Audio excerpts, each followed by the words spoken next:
পশ্চিমবঙ্গ উচ্চ মাধ্যমিক শিক্ষা সংসদের যে সিলেবাস, দ্বাদশ শ্রেণীর সিলেবাস, তার অন্তর্ভুক্ত হয়েছে কবি জীবনানন্দ দাশের শিকার কবিতাটি। আজকে আমরা এই শিকার কবিতা নিয়েই গভীরভাবে নিবিড়ভাবে আমরা আলোচনা শুরু করব। তার আগে কবিতা পাঠ করার পূর্বে কবি পরিচিতি জানাটা অবশ্যই দরকার। একটু অন্যভাবে শুরু করা যাক। জাতকের একটা গল্প আছে। সে গল্পটা কি না, একটা সোনালী রঙের পাহাড় ছিল। সেই পাহাড়ে কতগুলি সোনালী রঙের পাখি বসবাস করত। এই বসবাস করতে করতে হঠাৎ করে তারা একদিন আবিষ্কার করলো যে তারা তো সবাই একই রকম দেখতে, প্রত্যেকেরই যে আলাদা সত্তা রয়েছে, প্রত্যেকেই যে আলাদা, তো তারা কোনো মতে নিজেদেরকে চিনতে পারছিল না। একদিন কি হলো, সেই পাহাড় থেকে কয়েকটি সোনালী পাখি উড়ে চলে গেল। আমরা এই কাব্য সাহিত্য আলোচনার প্রসঙ্গে দেখব যে আমাদের আধুনিক যুগে যে বাংলা সাহিত্যের যে কাব্য কবিতার ধারা, সেই কাব্য কবিতার ধারাতে রবীন্দ্রনাথ ছিলেন একেবারে আমাদের মধ্য গগনে বিরাজমান। সেই সময় রবীন্দ্রনাথকে অনুসরণ করে অনেক কবি কবিতা লিখছেন। রবীন্দ্র স্নেহধন্য অনেক কবি ছিলেন, যেমন কুমুদরঞ্জন মল্লিক, যতীন্দ্রমোহন বাগচি, কালিদাস রায়, আর অনেকেই ছিলেন। তারা হয়তো কিছুটা আধুনিক ছিলেন, কিন্তু মনের দিক থেকে ছিলেন না। তো এই যে সোনালী পাহাড় থেকে সোনালী পাখি, প্রথম যে কয়েকটা পাখি বেরিয়ে গেল, আমরা দেখলাম যে রবীন্দ্র কাব্যাদর্শ থেকে, রবীন্দ্র ভাব, আঙ্গিক ইত্যাদি ছত্রছায়া থেকে বেরিয়ে যাওয়ার প্রথম চেষ্টা করেছিলেন তিনজন কবি। এরা হচ্ছেন কাজী নজরুল ইসলাম, যতীন্দ্রনাথ সেনগুপ্ত এবং মহিতলাল মজুমদার। কাজী নজরুল ইসলামকে আমরা বিদ্রোহী কবি হিসেবে জানি, মহিতলাল মজুমদারকে আমরা বলি দেহবাদী কবি, এবং যতীন্দ্রনাথ সেনগুপ্তকে আমরা কি বলি, দুঃখবাদী কবি। তো এই তিনজন প্রথম রবীন্দ্র সান্নিধ্য থেকে, অর্থাৎ রবীন্দ্র কাব্যধারা থেকে বেরিয়ে যাওয়ার চেষ্টা করেছিলেন। পরবর্তীকালে আমরা যাদেরকে পাচ্ছি তারা হচ্ছেন সুধীন্দ্রনাথ, বিষ্ণু দে, জীবনানন্দ দাশ, বুদ্ধদেব বসু, অমিয় চক্রবর্তী। আমরা অনেক কবিকে এরপরে পাব। ঠিক আছে, এই যে আধুনিক কাব্য কবিতার ধারার সূচনা হল, এই আধুনিক কাব্য কবিতার ধারার সূচনায় আমরা সবচেয়ে উল্লেখযোগ্য কবি এবং রবীন্দ্রোত্তরকালে সর্বশ্রেষ্ঠ কবি হিসেবে কবি জীবনানন্দ দাশের নাম করতে পারি। বাংলা সাহিত্যে আধুনিক যুগে অনেক কবির আবির্ভাব ঘটেছে, ভবিষ্যতেও ঘটবে। কিন্তু সেই কবিদের ভিড় থেকে যদি বলা হয় যে তিনজন কবিকে বেছে নিতে হবে, তাহলে আমরা কাকে কাকে বাছব? প্রথমে যার নাম করা যায় তিনি হচ্ছেন কবি শ্রী মধুসূদন দত্ত, দ্বিতীয় কবি রবীন্দ্রনাথ ঠাকুর, এবং তৃতীয় কবি জীবনানন্দ দাশ। ঠিক আছে, তো কবি জীবনানন্দ দাশ জীবিতকালে খুব একটা সমাদর সম্মান কিন্তু পাননি। বারবার বিতর্কের কেন্দ্রবিন্দুতে থেকেছেন, উপেক্ষিত হয়েছেন, প্রত্যাখ্যাত হয়েছেন, কিন্তু তিনি লিখেই চলেছেন। পরবর্তীকালে জীবনানন্দ দাশ সম্পর্কে পাঠকের আগ্রহ বাড়ে, সমালোচকদের আগ্রহ বাড়ে, এবং জীবনানন্দ দাশকে নতুন করে আবার আবিষ্কার করতে থাকি আমরা। তাই জীবনানন্দ দাশকে নিয়ে চর্চা করতে গিয়ে আমরা বলতে পারি যে জীবনানন্দ দাশকে কোনো একটা অভিধায় ভূষিত করা ঠিক হবে না। কেউ বলেন তিনি প্রকৃতির কবি, কেউ বলেন তিনি চেতনার কবি, কেউ বলেন তিনি নির্জনের কবি, কেউ বলেন তিনি ইতিহাসের কবি। অর্থাৎ বিভিন্ন অভিধায় জীবনানন্দ দাশকে ভূষিত করা যায়, কিন্তু কোনো একটা অভিধায় তাকে ভূষিত করা যায় না। তাহলে আমরা কি দেখেছি? জীবনানন্দ দাশ সমগ্র জীবনব্যাপী, সমগ্র সত্তা দিয়ে এবং বিশ্ববোধকে এবং ব্যক্তিবোধকে দুটোর মধ্যে একটা সমন্বয়ে আনার চেষ্টা করেছেন, সমন্বয় খুঁজেছেন।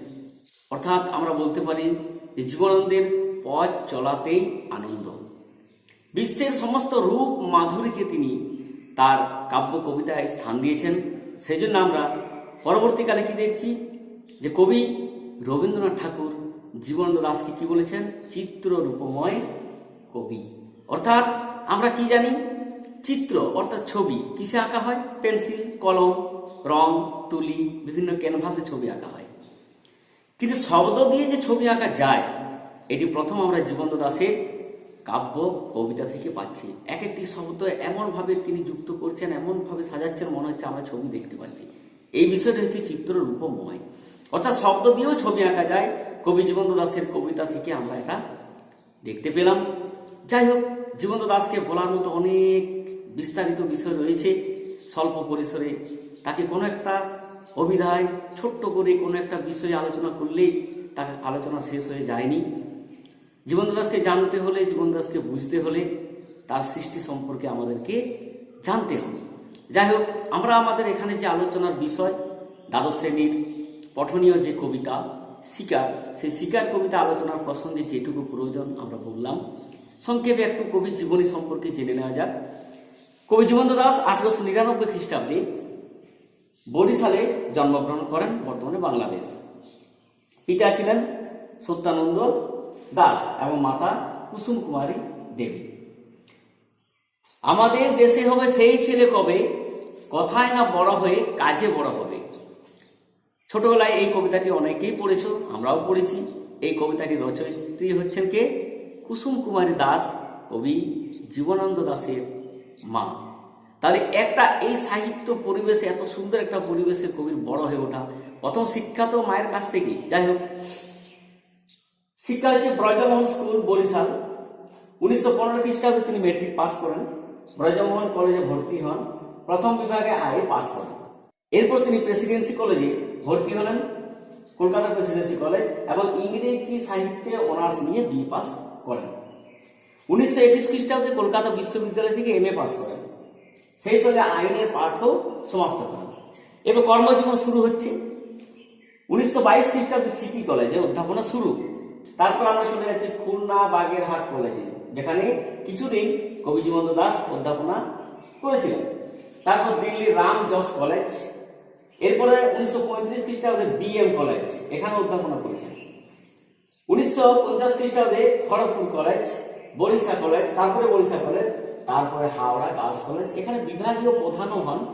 তাহলে আমরা এই যে কর্মজীবন দেখতে পাচ্ছি, এই কর্মজীবনের মধ্যে পরিষ্কার বোঝা যাচ্ছে যে কবি জীবন্ত দাসের এক জায়গায় মন কিন্তু টেকেনি দীর্ঘদিন ধরে। তিনি বিভিন্ন জায়গায় ঘুরেছেন, ওই যে বললাম পথ চলাতেই তার আনন্দ। বারবার তিনি বিতর্কের কেন্দ্রবিন্দুতে থেকেছেন, উপেক্ষিত হয়েছেন। ঠিক আছে, এরপর আমরা সাহিত্যকর্মে চলে যাচ্ছি। ব্রহ্মবাদী পত্রিকা 1919 খ্রিস্টাব্দে প্রথম যে কবিতাটি প্রকাশিত হয় তার নাম হচ্ছে বর্ষ আবাহন। ঠিক আছে, এরপরে প্রথম যে কাব্য গ্রন্থ ঝরা পালক 1927 খ্রিস্টাব্দে প্রকাশিত, ধূসর পাণ্ডুলিপি 1936 খ্রিস্টাব্দে, বর্ণলতা সেন 1942 খ্রিস্টাব্দে, মহাপৃথিবী 1944 খ্রিস্টাব্দে, সাতটি তারার তিমির 1948 খ্রিস্টাব্দে, রূপসী বাংলা সনেট জাতীয় রচনা 1957, বেলা অবেলা কালবেলা 1961, জীবনানন্দ দাশের শ্রেষ্ঠ কবিতা 1954। একটি গদ্য গ্রন্থ আমরা পাচ্ছি কবিতার কথা। এছাড়াও তিনি মাল্যবান, জলপাইহাটি, কারু রচনা ইত্যাদি ইত্যাদি গ্রন্থ, উপন্যাস রচনা করেছেন। এখনো জীবন্ত দাশের অনেক অপ্রকাশিত কবিতা আমরা দেখেছি যে শারদীয়া বিভিন্ন পত্রিকায় প্রকাশিত হয়। তাহলে বিশাল সৃষ্টি, সাহিত্য কর্মের মধ্যে তার কাব্য কবিতা ধারা যেভাবে তিনি আধুনিক কবিদেরকে প্রভাবিত করে গেলেন, এরকম ভাবে আর কোনো কবি কিন্তু প্রভাবিত করতে পারেননি। আধুনিক কালের কথা বলছি আমরা।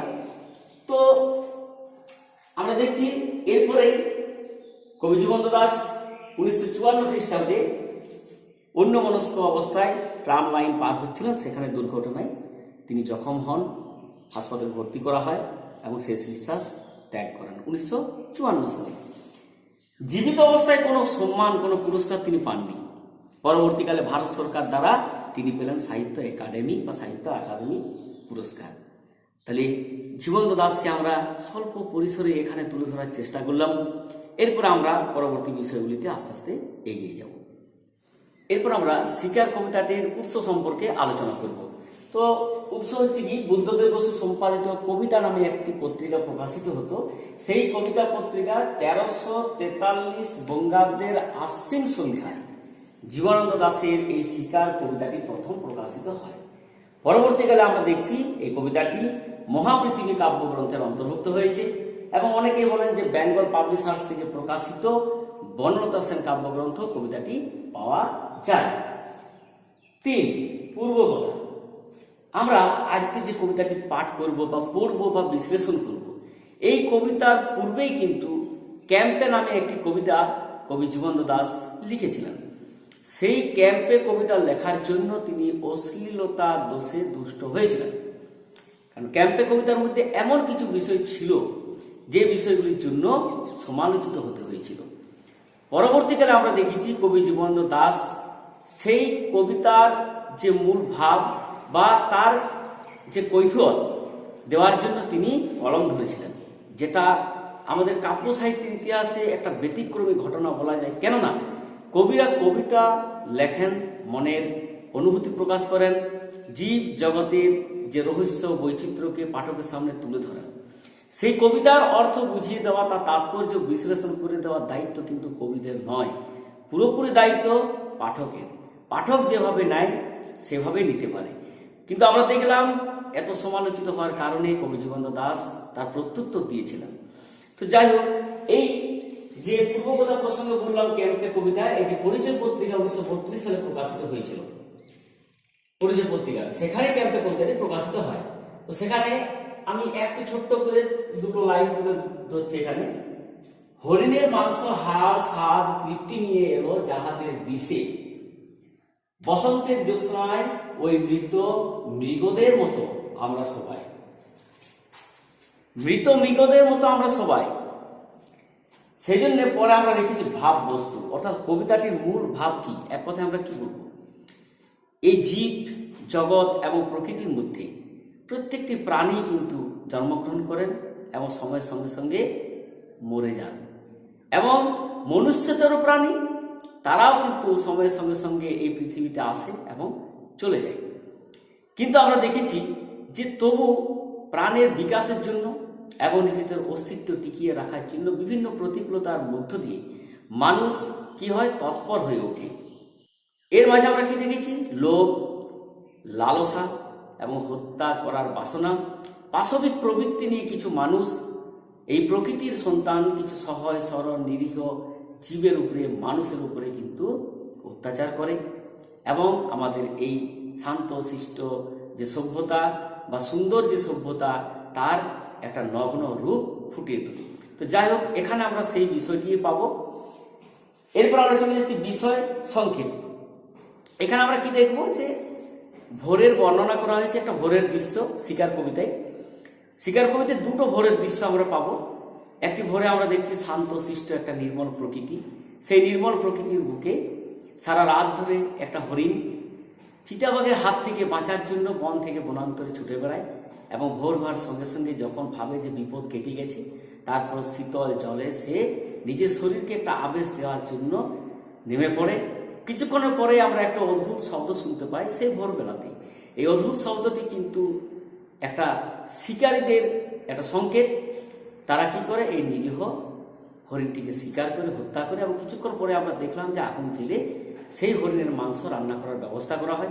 অর্থাৎ একদিকে আছে কি, একটা সৌন্দর্যের প্রতি একটা গভীর আকর্ষণ, নির্মল সৌন্দর্য এবং প্রকৃতির এই অপরূপ বা প্রকৃতির এই যে বৈচিত্র্য, তার বিপরীতে তুলে ধরা হয়েছে এমন একটা ভোরকে যেখানে কিছু শিকারীর দল লোভে, মত্ততায় এবং হিংসায় সেই নিরীহ জীবদের হত্যা করে। তাহলে দুটো ভোর এখানে তুলে ধরা হয়েছে। মোটামুটি এই বিষয় সংক্ষেপ এটি। এরপর আমরা পরবর্তী প্রসঙ্গে চলে যাব। এরপর আমরা কবিতার নিবিড় পাঠে প্রবেশ করব। কবিতার একটু আগে পড়ে নিই। শিকার, জীবনানন্দ দাশ। ভোর, আকাশের রং ঘাস ফড়িংয়ের দেহের মতো কোমল নীল, চারিদিকে পেয়ারা ও নোনার গাছ টিয়ার পালকের মতো সবুজ। একটি তারা এখন আকাশে রয়েছে। পাড়াগার বাসর ঘরে সবচেয়ে গধূলি মতির মেয়েটির মতো, কিংবা মিশরের মানুষই তার বুকের থেকে যে মুক্তা আমার নীল মদের গেলাসে রেখেছিল, হাজার হাজার বছর আগে এক রাতে তেমনি তেমনি একটি তারা আকাশে জ্বলছে এখনো। হিমের রাতে শরীর রাখবার জন্য দেশওয়ালিরা সারা রাত মাঠে আগুন জ্বেলেছে। মোরগ ফুলের মতো লাল আগুন, শুকনো অশ্বত্থ পাতা দৌড়ে এখনো আগুন জ্বলছে তাদের। সূর্যের আলোয় তার রং কুমকুমের মতো নেই আর, হয়ে গেছে রোগা শালিকের হৃদয়ের বিবর্ণ ইচ্ছার মতো।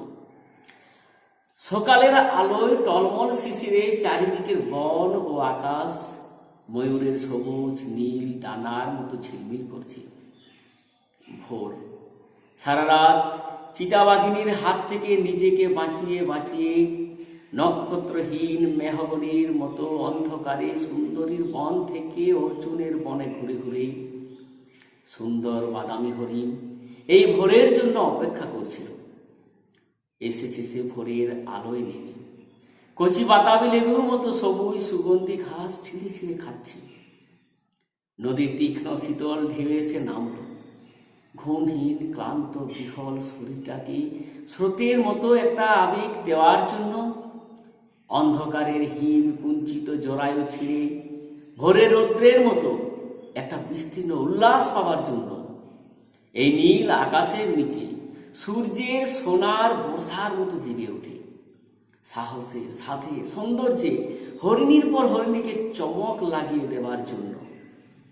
একটা অদ্ভুত শব্দ, নদীর জল মজকা ফুলের পাপড়ির মতো লাল। আগুন জ্বলল আবার, উষ্ণ লাল হরিণের মাংস তৈরি হয়ে এলো। নক্ষত্রের নিচে ঘাসের বিছানায় বসে অনেক পুরনো শিশির ভেজা গল্প, সিগারেটের ধোঁয়া, টেরিকাটা কয়েকটা মানুষের মাথা, এলোমেলো কয়েকটা বন্দুক, হিম নিস্পন্দ নিরপরাধ ঘুম। তাহলে এরপর আমরা এই কবিতাটির নিবিড় পাঠে চলে যাচ্ছি। এখানে পরিষ্কার প্রথমে বলা হয়েছে যে ভোর। ভোর কি হয়? ভোর হয় দিনের সূচনা। এই ভোরবেলাকার প্রকৃতি, ভোরবেলাকার সৌন্দর্য আমাদের স্বাস্থ্যের পক্ষে উপকারী। একেবারে নির্মল প্রকৃতি, মুক্ত বাতাস, নীল নীলিমার সেই নিচে মুক্ত প্রকৃতির মধ্যে আমরা যদি অবগাহন করি, তাহলে একটা সৌন্দর্যের আবেশ আমাদের মনে ছিল জাগরুক হয়ে থাকে। তো সেই ভোরের দৃশ্য প্রথমেই কবি বর্ণনা করছেন। কি বলছেন? আকাশের রং ঘাস ফড়িংয়ের দেহের মতো কোমল নীল। কি সুন্দর উপমা! আমরা পূর্বেই বলেছিলাম চিত্র রূপময়। কবি রবীন্দ্রনাথ ঠাকুর জীবন্ত দাসের কবিতাকে বলছেন চিত্র রূপময়, অর্থাৎ তিনি শব্দের পর শব্দ সাজিয়ে ছবি আঁকছেন। বনলতা সেন যখন কাব্যগ্রন্থে আমরা বনলতা সেন কবিতা পড়বো, আমরা কি দেখব? সমস্ত দিনের শেষে শিশিরের শব্দের মতো সন্ধ্যা নামে। শিশিরের শব্দের মতো সন্ধ্যা, ডানা রৌদ্রের গন্ধ, ঠিক আছে, ইত্যাদি ইত্যাদি যে শব্দগুলি আমরা পাচ্ছি, সেগুলিতে মনে হচ্ছে একটা চিত্র ফুটে উঠছে, আমরা দেখতে পাচ্ছি। তো যাই হোক, এখানেও দেখতে পাচ্ছি আমরা যে আকাশের রংটা কেমন। ভোরবেলাকার আকাশের রং, কবি বলছেন যে ঘাস ফড়িং এক ধরনের পতঙ্গ, সেই ঘাস ফড়িংয়ের দেহের মতো শুধু নীল নয়, একেবারে কোমল অর্থাৎ নরম। অর্থাৎ ভোরের সৌন্দর্য প্রকৃতি আকাশ কিন্তু এরকমই থাকে। চারিদিকে পেয়ারা ও নোনার গাছ। পেয়ারা যে ধরনের গাছ, নোনা সেই জাতীয় গাছ, অর্থাৎ আতা জাতীয় গাছ। তাহলে পেয়ারা এবং নোনা, এই পেয়ারা এবং নোনার গাছ টিয়ার পালকের মতো সবুজ।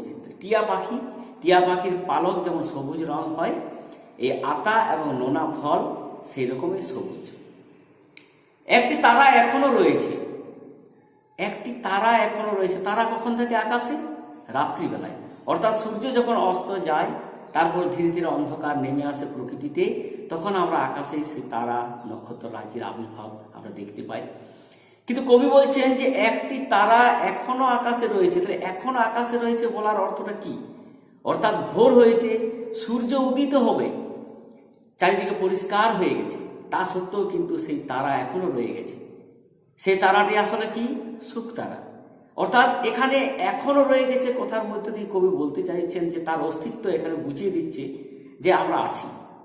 ঠিক আছে, পাড়াগার বাসর ঘরে সবচেয়ে গধূলি মোদির মেয়েটির মতো।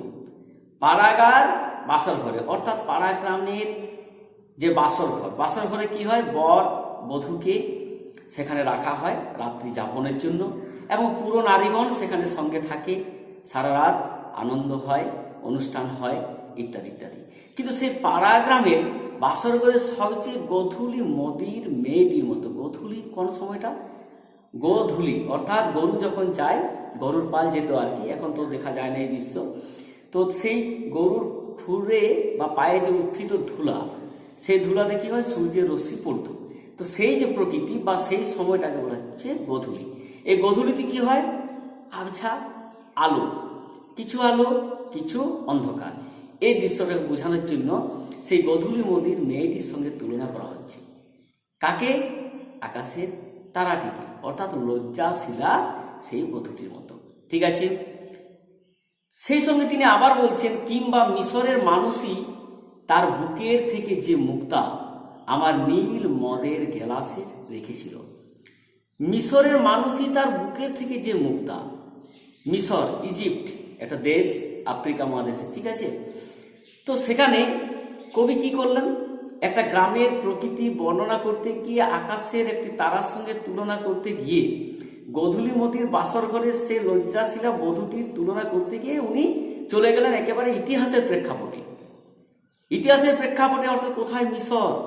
এবং সেই মিশরের সেই মানুষই অর্থাৎ মানবী কি করেছিল, তার সেই মুক্তাটা খুলে কবির যে মদের গ্লাস, সেই গ্লাসে সেই মুক্তা রেখে দিয়েছিল। তাহলে আকাশের যে রং এবং সে আকাশে যে তারা এখনো জলজল করছে, সেই একই রকম ভাবে একটি চিত্রকল্প উনি ফুটিয়ে তুললেন। একটি মদের গ্লাসে নীল রঙের মদের মধ্যে যদি মুক্তটাকে আমরা রেখে দিই, তাহলে নীলটা কি? আকাশ, আর মুক্তটা হচ্ছে তারা। সেই দুটো দৃশ্য কিন্তু একই সঙ্গে তিনি যোগ করে দিলেন। কি সুন্দর উপমা। ঠিক আছে, তাহলে হাজার হাজার বছর আগে এক রাতে তেমনি, আজকের ঘটনা নয়, হাজার হাজার বছর আগে, অর্থাৎ কবি জীবন্ত দাস এর আগেও পড়েছেন বনলতা সেন কাব্যগ্রন্থে, হাজার বছর ধরে আমি পথ হাঁটিতেছি। অর্থাৎ এখানে একটা মানুষের পক্ষে হাজার হাজার বছর থাকা, হাজার হাজার বছর বেঁচে থাকা কিন্তু কোনো মতেই সম্ভব নয়। আসলে কবি ব্যক্তি মানুষের কথা বলতে চাইছেন না, এই মানব সভ্যতার কথা বলতে চাইছেন। অর্থাৎ ইতিহাসের প্রেক্ষাপটে তখনও যে আকাশে সেই সুক্তারা ছিল মিশরে, এখনো আমরা দেখছি সেই গ্রামের যে গোধূলি মোদির সেই বাসর ঘরে লজ্জাশীলা মেয়েটির মতো, বধূটির মতো এখনো রয়ে গেছে। ঠিক আছে, তেমনি একটি তারা আকাশে চলছে এখনো, অর্থাৎ তার অস্তিত্ব এখনো রয়ে গেছে। বোঝা গেল, প্রথম স্তবক আমরা পেয়ে গেলাম। এরপরে বলছি কি, হিমের রাতে শরীর উম রাখবার জন্য দেশওয়ালিরা সারা রাত মাঠে আগুন জ্বেলেছে। হিম অর্থাৎ ঠান্ডা, খুব শীতল। তাহলে আমরা এই প্রকৃতির মধ্যে যে ঋতু বৈচিত্র্য, সেখানে দেখেছি কখনো গরম কখনো ঠান্ডা। ঠিক আছে, শীতকালে কি হয়, যাদের গরম বস্ত্র নেই তারা মূলত কি করে, আগুন জেলে শরীরকে উষ্ণ রাখার জন্য তারা কি করে, চেষ্টা করে যায়। তাহলে এখানে আমরা দেখছি প্রকৃতির, অরণ্য প্রকৃতির যে সন্তান, তারা কি করছে, হিমের রাতে শরীরকে উষ্ণ রাখার জন্য দেশওয়ালিরা সারা রাত আগুন জ্বেলেছে। কোথায়? মাঠে।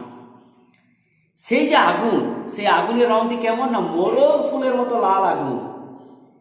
দেশওয়ালিরা শরীরকে উষ্ণ রাখার জন্য যে আগুন জ্বেলেছে, সেই আগুনের রং হচ্ছে মোরগ ফুলের মতো লাল আগুন। মোরগ ফুল অর্থাৎ মোরগ মুরগি আমরা দেখেছি, সেই সঙ্গে মোরগ ফুল এক জাতীয় ফুল হয়, গাছ হয়, লম্বা গাছ, একদম মোরগ ফুলের মতো দেখতে লাল। সে আগুনের সঙ্গে মোরগ ফুলের সেই আগুন অর্থাৎ মোরগ ফুলের সেই লাল রঙকে তুলনা করেছেন কবি। শুকনো অশ্বত্থ পাতা দুমড়ে এখনো আগুন জ্বলছে তাদের, অর্থাৎ অশ্বত্থ পাতা পড়ে থাকে মাটিতে, সেগুলি দুমড়ে মুচড়ে যায় এবং সেগুলিতে আগুন ধরিয়ে দিলে আস্তে আস্তে আস্তে আস্তে পুড়তে থাকে। আবার সেই দোমড়ানো মোচড়ানো রূপটা কিন্তু আমরা দেখতে পাই। সূর্যের আলোর তার রং কুমকুমের মতো নেই আর, অর্থাৎ দেশওয়ালিরা সারা রাত্রি ধরে আগুন জেলে শরীরকে গরম বা উষ্ণ রাখার জন্য যে আগুনের রং, সেই রংটি ছিল মোরগ ফুলের মতো। যখনই ভোর হল, সেই ভোর হওয়ার সঙ্গে সঙ্গে অর্থাৎ সূর্য উদিত হওয়ার পরেই সেই যে আগুনের রং, মোরগ ফুলের মতো রং আর নেই। কেমন হলো? সেই রংটিকে আবার তুলনা করছেন তিনি কুমকুমের মতো। এটা হচ্ছে মেয়েদের একটা প্রসাধনী দ্রব্য। কপালে টিপ পরার জন্য এই কুমকুম পাওয়া যেত ছোট ছোট শিশিতে, কাশ্মীরেও পাওয়া যায়। যাই হোক, কাশ্মীরি জাত এটা বলা হতো, এটা প্রসাধনী দ্রব্য। তাহলে সেই আগুনটাকে তুলনা করা হচ্ছে আবার কুমকুমের সঙ্গে, কিন্তু সূর্য উদিত হওয়ার সঙ্গে সঙ্গে সেই রংটা আর নেই। কেমন হয়েছে? হয়ে গেছে রোগা শালিকের হৃদয়ের বিবর্ণ ইচ্ছার মতো। শালিক পাখি, সেই শালিক পাখি শুধু শালিক পাখি নয়, রোগা শালিক পাখি, সেই শালিক পাখির যে বিবর্ণ ইচ্ছা, অর্থাৎ তার হৃদয়ের যে বিবর্ণ ইচ্ছা তার মতো হয়ে গেছে, ফ্যাকাশে হয়ে গেছে, ফ্যাকাশে। ঠিক আছে। সকালের আলোয় টলমল শিশিরে চারিদিকের বন ও আকাশ। সকালের আলো, টলমল শিশিরে, অর্থাৎ শিশির পড়ছে শীতকাল, চারিদিকের বন ও আকাশ কেমন? ময়ূরের সবুজ নীল ডানার মতো ঝিলমিল করছে। ময়ূরের পালকে আমরা দেখেছি সবুজ এবং নীল রঙের সমাবেশ এই প্রকৃতির সঙ্গে। অর্থাৎ ভোর হওয়ার পরেই যখন সূর্য উদিত হয়ে গেল, সেই প্রকৃতির সঙ্গে ময়ূরের নীল সবুজ ডানার সঙ্গে সেই উপমাটি কবি এখানে তুলে ধরলেন। এই প্রসঙ্গে আমরা বলি যে একটা ভোরের দৃশ্য কবি এখানে শেষ করলেন। কবি এখানে কিন্তু পরিষ্কার করে কোথাও উল্লেখ করেননি যে দুটো ভোর ইত্যাদি ইত্যাদি, কিন্তু কবিতাটি নিবিড়ভাবে পাঠ করার সময় আমরা পরিষ্কার বুঝে যাচ্ছি যে এখানে দুটি ভোরের দৃশ্য তিনি তুলে ধরেছেন। সেই দুটি ভোরকে তিনি একটি বৈপরীত্যময় করে তুলে ধরেছেন। তাহলে দেখা যাক এর পরের অংশে ভোর প্রসঙ্গে তিনি কি বলতে চাইছেন। ভোর। সারা রাত চিতাবাঘিনীর হাত থেকে নিজেকে বাঁচিয়ে বাঁচিয়ে নক্ষত্রহীন মেহগনির মতো অন্ধকারে সুন্দরীর বন থেকে অর্জুনের বনে ঘুরে ঘুরে। একদিকে আমরা কি দেখলাম? প্রকৃতির কি সৌন্দর্য, কি অপরূপ সৌন্দর্য। এখানে আমরা কি পাচ্ছি?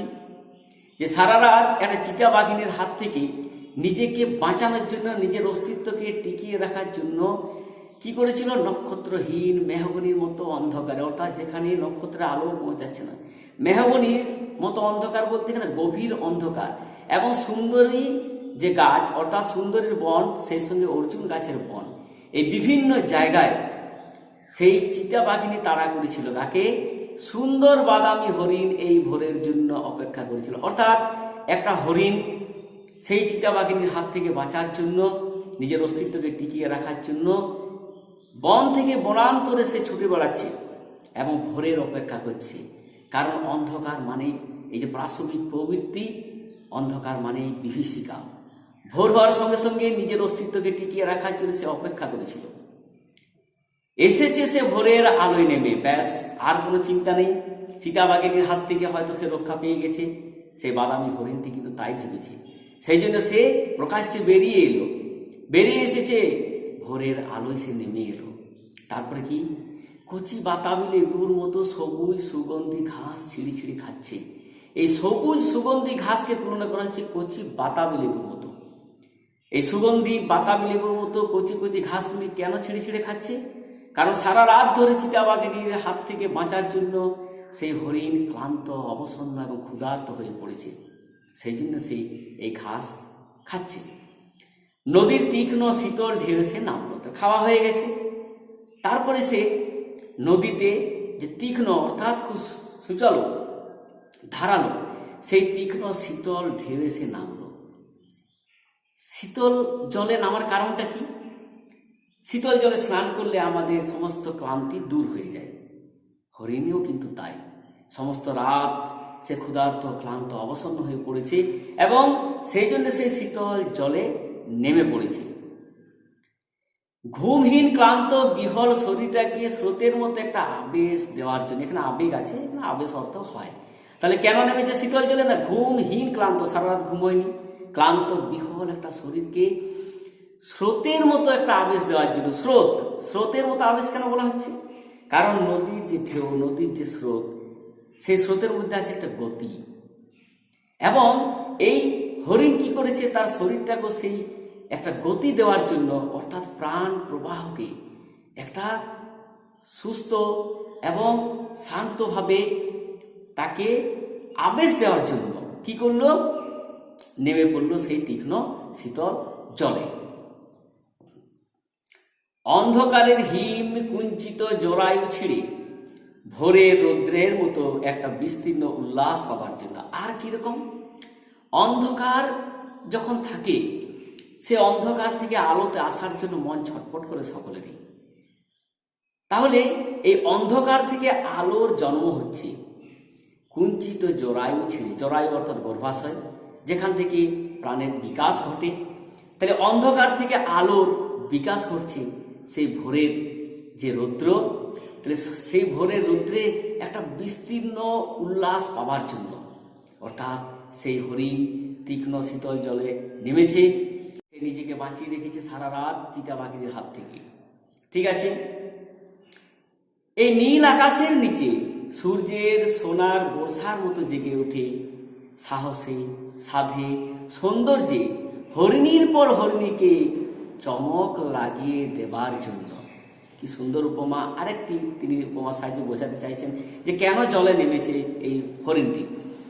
এই নীল আকাশের নিচে সূর্যের সোনার বর্ষার মতো জেগে ওঠে, সূর্যের যে কিরণ সোনার বর্ষার মতো দেখতে, সাহসে, সাধে এবং সৌন্দর্যে হরিণীর পর হরিণীকে চমক লাগিয়ে দেবার জন্য।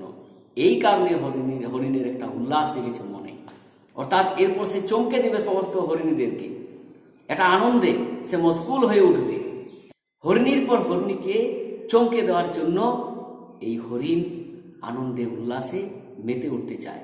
ঠিক আছে, এরপরেই আমরা কি দেখছি, একটা অদ্ভুত শব্দ। এই শব্দ কিসের শব্দ, এখানে কোনো উল্লেখ নেই। তাহলে এই শব্দটাকে অদ্ভুত কেন বলা হচ্ছে? এই শব্দটিকে অদ্ভুত বলা হচ্ছে এই কারণেই, কারণ এইরকম একটা সৌন্দর্য, এইরকম একটা নিসর্গ প্রকৃতিতে এই ধরনের শব্দ একেবারেই কিন্তু বেমানান। সেই জন্য এই শব্দকে বলা হচ্ছে অদ্ভুত শব্দ। এই শব্দের পরে উনি কি বলছেন, শব্দের পরেই কবি জীবনানন্দ দাশ বলছেন, নদীর জল মচকা ফুলের পাপড়ির মতো লাল। নদীর যে জল, একটু আগেই সেই হরিণ সেই তীক্ষ্ণ জলে, শীতল জলে নেমেছিল একটা উল্লাস পাওয়ার জন্য, হরিণীর পর হরিণীকে চমক লাগিয়ে দেওয়ার জন্য। কিন্তু সে জানতো না যে তার জন্য কি অপেক্ষা করে আছে। কিছুক্ষণ পরে আমরা সেই প্রবহমান, অর্থাৎ সেই স্রোতের মধ্যে আমরা কি দেখলাম, রক্ত। সেই রক্ত কেমন, মচকা ফুলের পাপড়ির মতো লাল। এর পূর্বেও কিন্তু লাল রঙের উল্লেখ কবি জীবনানন্দ দাশ করেছেন, সেটা দেশওয়ালিরা যে আগুন জ্বেলেছিল সেই লাল। কিন্তু এখানে এই লালের যে তুলনা, এটা হচ্ছে মচকা ফুলের পাপড়ির মতো, কিন্তু সেখানে লালটা কেমন ছিল, মোরগ ফুলের মতো, আর ছিল কুমকুমের মতো।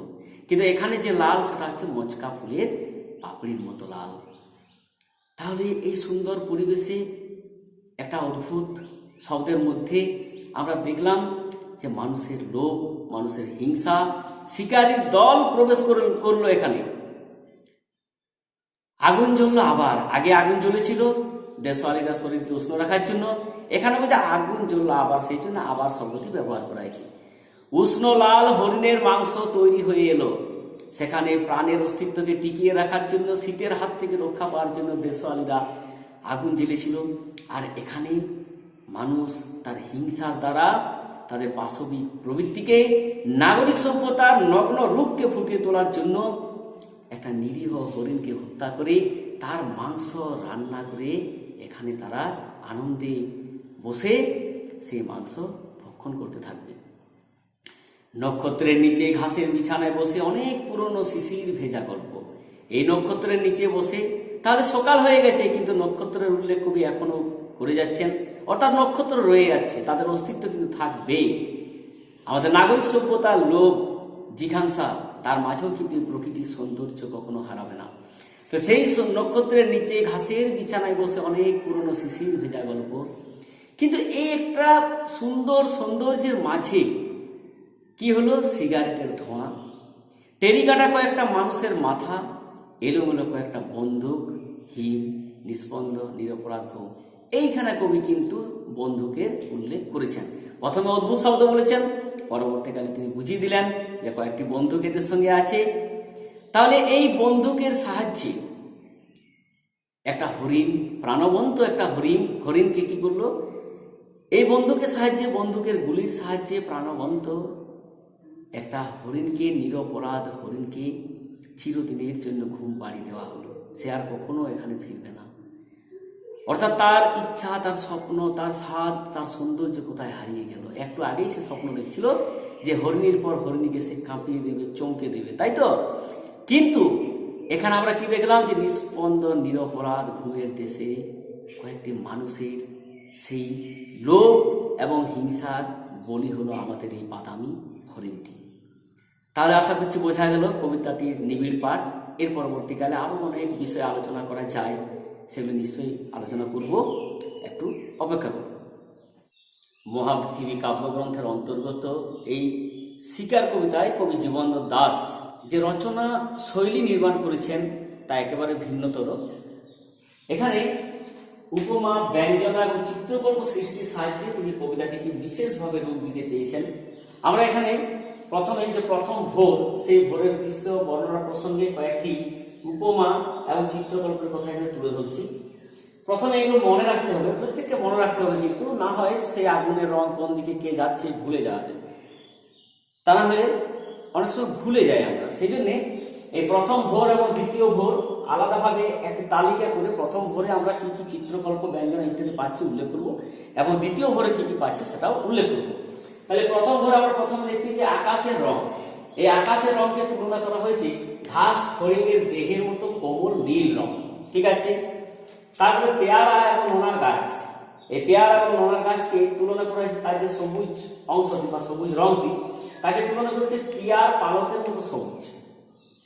তারপরে এই তারা, এই কবিতার মধ্যে তারা কিন্তু একটি ব্যতিক্রমী ভূমিকা পালন করেছে। ভোর হওয়ার সঙ্গে তারাকে আমরা পাচ্ছি, আবার সূর্য উদিত হওয়ার সঙ্গে সঙ্গেও কিন্তু তারাকে পাচ্ছি। অর্থাৎ এখানে তারাকে একটা বিশেষভাবে কিন্তু কবি উল্লেখ করতে চাইছেন। অর্থাৎ একদিকে প্রকৃতির নির্জনতা, অন্যদিকে কিন্তু বিত্ত, বৈভব ইত্যাদি এবং নাগরিক সভ্যতার মানুষ তারা যখন আসছে এখানে, সেখানেও কিন্তু তারাটাকে রেখে দেওয়া হয়েছে, অর্থাৎ তার অস্তিত্ব কিন্তু এখানে রেখে দেওয়া হচ্ছে। যাই হোক, সে তারাটিকে কিন্তু তুলনা করছেন পাড়া গ্রামের বাসরঘরের বধূমতির মেয়েটির মতো। আর সেই সঙ্গে মিশরের মানুষের বা মানবীর নীল মদের গ্লাসের যে মুক্তা, তার সঙ্গে। এরপর আমরা চলে যাচ্ছি দেশওয়ালিদের আগুন। অর্থাৎ দেশওয়ালিরা শরীরকে গরম করার জন্য, উষ্ণ রাখার জন্য যে আগুনটা জ্বেলেছিল, সেই আগুনের তুলনা করা হচ্ছে মোরগ ফুলের মতো লাল। মোরগ ফুলের মতো লাল এই দেশওয়ালিদের জ্বালানো আগুনকে তুলনা করা হচ্ছে। এবং তারপরে আমরা দেখছি সে আগুনে কি পুড়ছে? শুকনো অশ্বত্থ পাতা পুড়ছে। শুকনো অশ্বত্থ পাতা পুড়তে পুড়তে এমন অবস্থা হলো যে সূর্যের আলোর রংটা কি হলো? সেই কুমকুমের মতো আর থাকলো না। কেমন হলো? রোগা শালিকের হৃদয়ের বিবর্ণ ইচ্ছার মতো। তাহলে প্রথমে রোগা শালিকের বিবর্ণ ইচ্ছার মতো, এই যে মানে কুমকুমের রঙের মতো কিন্তু আর থাকলো না। এটা পরে উল্লেখ করা হয়েছে, কিন্তু রংটা আস্তে আস্তে ফিকে হয়ে গেছে, ফ্যাকাশে হয়ে গেছে, ঠিক আছে? তারপর আমরা দেখছি 5 নম্বরে সকালে শিশির, বন আর আকাশ।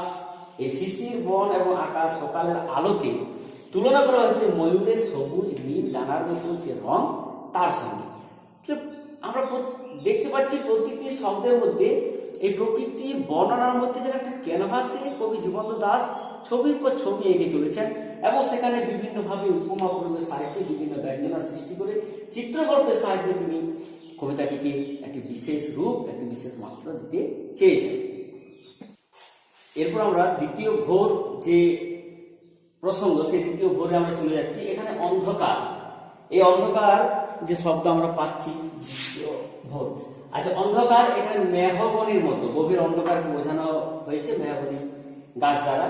তারপর সবুজ সুগন্ধি ঘাস, এই সবুজ সুগন্ধি ঘাসকে তুলনা করা হচ্ছে কচি বাতাবি লেবুর সঙ্গে। ঘুমহীন ক্লান্ত বিহল শরীর, নদীর জলের স্রোতের সঙ্গে একটা তুলনা। আর উল্লাস, সেই সঙ্গে যুক্ত করছি উল্লাসটা কি? ভোরের রৌদ্রের মতো উল্লাস। অর্থাৎ অন্ধকার থেকে ভোর হওয়ার মতো যে মধ্যে যে আনন্দ, যে উল্লাস আছে, হরিণের মধ্যেও কিন্তু সেই উল্লাসটা আমরা লক্ষ্য করেছি। নদীর জলের রংটা কেমন? মচকা ফুলের পাপড়ির মতো লাল। নদীর জলের রং, অর্থাৎ এখানে হরিণকে শিকার করা হয়েছে। আর হরিণের মাংস একেবারে উষ্ণ লাল। ঠিক আছে, এরপর আমরা বলছি যে এখানে শুধু উপমা নয়, সেই সঙ্গে ব্যঞ্জনার কথা বলছি, শব্দ বলছি, চিত্রকল্পের কথা বলছি। অর্থাৎ এই কবিতার মধ্যে চিত্রকল্প, দু একটি এদিক ওদিক বিক্ষিপ্ত শব্দ, এর দ্বারাই কিন্তু গোটা ঘটনাটিকে আমাদের সামনে তুলে ধরা হয়েছে। যেমন একটা অদ্ভুত শব্দ, এই অদ্ভুত শব্দটি যে বন্দুকের গুলির শব্দ, সেটা কিন্তু পরিষ্কার করে প্রথমে বলা হয়নি বা উল্লেখ করা হয়নি, বন্দুকটি উল্লেখ আছে। কিন্তু আমরা যখন পাচ্ছি নিষ্পন্দ নিরপরাধ ঘুম এবং মচকা ফুলের, এই যে মচকা ফুলের পাপড়ির মতো লাল হয়ে এলো নদীর জল, তাহলে পরিষ্কার বুঝলাম যে হরিণটিকে হত্যা করা হলো। তাহলে নদীর জলে মচকা ফুলের পাপড়ির মতো লাল সেই হরিণের মৃত্যুর সঙ্গে এখানে তুলনা করা হচ্ছে, এই ব্যঞ্জনাটি এখানে ফুটে তোলা হয়েছে। তারপরে এই শিকারী মানুষ এবং নাগরিক সভ্যতার যে ক্লেদার্থ একটা দিক, সেখানে আমরা পাচ্ছি সিগারেটের ধোঁয়া, টেরিকাটা মানুষের কয়েকটি মাথা, এলোমেলো বন্দুক আর নিষ্পন্দ নিরপরাধ ঘুম। এর মধ্য দিয়ে আমরা পরিষ্কার চিত্রটা বুঝতে পারলাম যে প্রকৃতির মধ্যে যে বৈপরীত্য ঘটানো হয়েছে, একটা সৌন্দর্য একদিকে, আর একদিকে আছে মানুষের লোভ এবং হিংসা। তাহলে আমরা দেখলাম যে এই সুন্দর প্রকৃতির বুকে, সুন্দর নীল আকাশের নিচে, নক্ষত্রের নিচে যে সুন্দর প্রকৃতি, সেই প্রকৃতিতে শিকারী দলের আবির্ভাব ঘটলো এবং এই সুন্দর প্রকৃতিকে একটা ধ্বংস করার যে মনোবাসনা এবং সেটা মানুষের যে আগ্রাসী মনোভাব প্রকৃতিকে ধ্বংস করার, সেই রূপটি কিন্তু এখানে ফুটে উঠল। এরপর আমরা কবিতাটির বিভিন্ন বিষয় নিয়ে আলোচনা করতে পারি। এখানে হয়তো পরে চলে গেলাম যে কবিতাটির নামকরণ, ভোর প্রসঙ্গটি কিভাবে আলোচনা করা হয়েছে দেখাও। তারপর হয়তো আমরা বলতে পারি যে রচনা শৈলী মোটামুটি আলোচনা করলাম, সেটা নিয়েও বলতে পারে। এবং এই যে শুধু তারা, একটি তারাকে কেন্দ্র করে যেভাবে এখানে বর্ণনা করা হয়েছে, তার একটা প্রশ্ন এখানে হতে পারে, বা বাদামি হরিণটিকে কেন্দ্র করে একটি প্রশ্ন হতে পারে। প্রত্যেকটি পার্ট পার্ট এই প্রশ্নগুলি আমাদেরকে বুঝে নিতে হবে। কিন্তু স্বল্প পরিসরে একটি ভিডিওর মধ্যে পুরোটাই তুলে ধরা আমাদের পক্ষে কখনোই সম্ভব নয়। আমরা চাইবো যে ছাত্রছাত্রীরা কবিতাটি ভালো করে পড়ে বুঝে নিয়ে তারপরে প্রশ্ন উত্তরগুলি পড়তে থাকো।